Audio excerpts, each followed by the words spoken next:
On dit toujours qu'il faut jamais juger les gens par leur potentiel, mais quand il s'agit d'une maison, il faut toujours regarder le potentiel. On ne peut changer une personne, mais on peut changer une maison.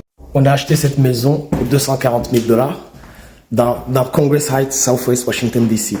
Et maintenant, on va commencer par faire une démo où on va ouvrir toute la maison, tout l'extérieur. Au niveau des comparables, notre voisin qui est attaché à nous, s'est vendu pour 450 000 $.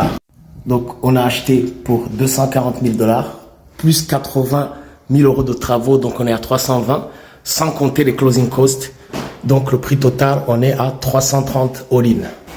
On va revendre cette propriété pour 450 000 $ si tout se passe bien. Et en enlevant tous les coûts qui vont venir avec l'exécution des agents immobiliers et les closing costs, on va avoir un profit d'environ 80-85 000 $.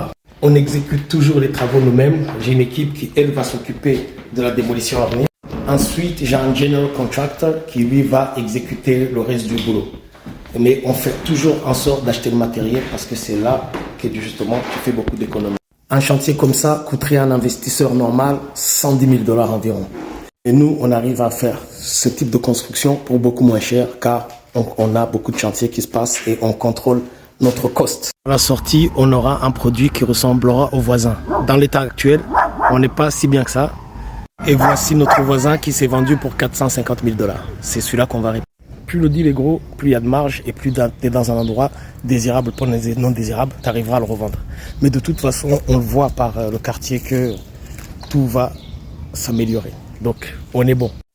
JT seulement, suis-moi pour plus d'aventures immobilières au United States of America, bro.